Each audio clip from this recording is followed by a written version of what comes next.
there's no hitman that just wakes up and go and shoot. He gets hired by someone. And the people that will hire the hitman are they were in this hall today. We invited all of them to come in here, and we warned them about it, that if there's any incident that they are going to be responsible, because they are the ones that are responsible for hiring security. They are the ones responsible for hiring people that are causing harm. They are the ones that are hiring drivers. They are the ones that are authorizing the misbehavior out there on the road. So if, as the leaders of this association, take responsibility, nothing will happen out there. So as and when something happens, they should be the first to be brought before the law. KwaZulu-Natal Premier Tami Ntuli has raised concerns over delays in finalizing the contract renewal of Provincial Police Commissioner Nhlanhla Mkhwanazi, whose current term is set to expire at the end of March. Ntuli warned that the lack of certainty around the position could undermine stability in the province. Despite earlier assurances that the renewal process was on track, he pointed to the need for swift action from the National Commissioner, Vani Masemola, who holds the authority to appoint provincial commissioners in consultation with premiers. Speaking to Newsroom Africa, Ntuli confirmed that the consultations had already taken place in December 2024, during which Masemola indicated his intention to extend Mkhwanazi's tenure. Ntuli said he had supported the move and said we were in agreement, and that is a good thing. I gave my concurrence to the renewal of the contract.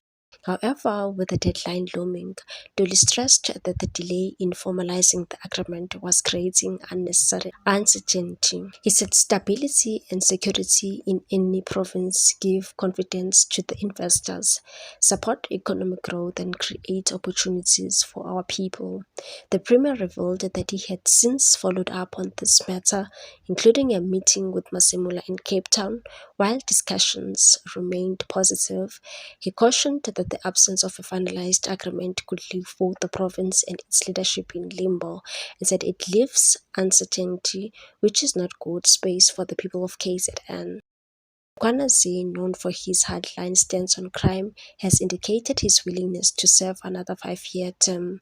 He made this clear during his appearance before the Parliament's ad hoc committee, where he was the final witness in an inquiry into alleged corruption, political interference, and institutional failures within South African Police Service. The inquiry was sparked by General Mkhwanazi's explosive media briefing on July 6, 2025, in which he implicated several senior figures, including suspended Police Minister Senzo Mchunu and suspended Deputy National Commissioner Shadrack Sibiya. Ntuli said it would be quite unfortunate if Mkhwanazi's contract were not renewed, emphasizing the importance of consistent and credible leadership in policing, and said the leadership provided by a police officer of integrity is very important for our province. He also pointed to improving public confidence in law enforcement, noting that police were increasingly taking action against corruption within their own ranks. According to Ntuli, recent quarterly crime statistics suggest a decline in several major crime categories across KwaZulu-Natal. He added that stronger collaboration between communities, safety structures, and police will be key to sustaining progress. And so that is why, as the province, we are saying it is important to bring certainty and conclude the process of the contract renewal. Despite delays, Masemola has since reassured lawmakers that Mkhwanazi will remain in his post for another 5-year term, with only administrative details still being finalized. Masemola said he is prepared to serve. We are finalizing the details. But on your own account, you've been a senior manager in the police since around 2011, right? That's correct. Well, maybe let me rephrase. A senior manager in the police is when you become a brigadier, so that will take me back to 2005. Wow. So that's a long time. And you clearly have a lot of clout in the police. You're a force to be reckoned with. Well, I'm a safe man to be reckoned with, not the force. The issues that you raised at your press conference, these are not new issues. That's correct. Anybody who lives in South Africa who is even moderately knowledgeable That's correct. has some idea, perhaps not of the extent, but has some idea of these problems. That's correct. And they haven't been getting better, they've been getting worse. We're all aware of this. So while you were in the senior management of the police since 2005, and I understand a brigadier is not necessarily in the kind of position to do it, but a general certainly is. What did you do to address these issues, to try and change the trajectory of the police service, which we must admit has been a downward one? Honourable Member, in my past experience in the police, in different levels where I managed, I've dealt with a lot of bad things and I've corrected them myself in those extent, but not to the bigger scale of the entire organization. That was within the space where I was operating, from the unit level all the way up until I was a task force. I left the task force and I became a component head. The former divisional commissioner, Lamour, who was once my boss, Gerald Motiba, who once my boss, Gerald Mawela, who was once my boss, they can attest to that I will challenge things while working as a brigadier and as a major general. No, I have no doubt that you challenge things. Meanwhile, the disgruntled suspended police minister Senzo Mchunu has hit back against the allegations of corruption KwaZulu-Natal Police Commissioner Nhlanhla Mkhwanazi made, demanding evidence. Mchunu said Mkhwanazi had made unsubstantiated accusations against him at Parliament's Police Ad Hoc Committee on the last day of witness testimony. Mkhwanazi told the ad hoc committee that he believed Mchunu had been captured by criminal cartels who had influenced him to write the disbandment letter for the political killing task team. In a statement, Mchunu said he rejected the allegations, said, "I would like to reiterate that I'm not part of any criminal syndicate of any kind.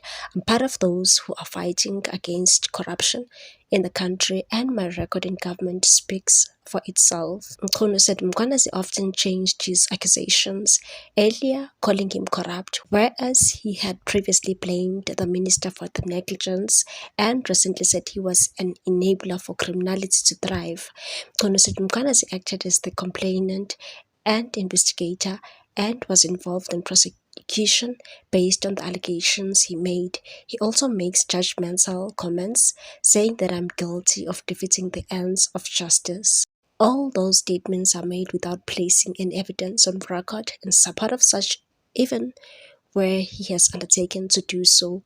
I state here that these allegations are untrue, unfounded, and deliberately intended to tarnish my reputation. Mchunu also addressed the prisoner letter tip-off Mkhwanazi presented at the ad hoc committee, which detailed conversations between an inmate and businessman Vusimuzi Matlala, and said the letter alleges that a conference call was held between the former National Director of Public Prosecutions, Advocate Jamila Batoyi, Mr. Matlala's lawyer, Advocate Lawrence Hodds, and me.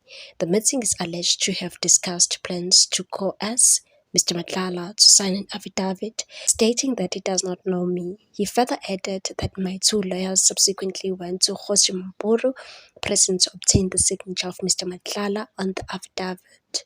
He said Mkhwanazi had stated that the handwritten letter alleged that Matlala gave Mchunu up to 5 million rand, and that Lieutenant General Mkhwanazi presents no proof whatsoever in support of any of the serious allegations presented on public platforms. Further, he introduces additional new allegations and changes his statements in different appearances. What's your take on this one, people? Thanks for watching. Please subscribe for more news.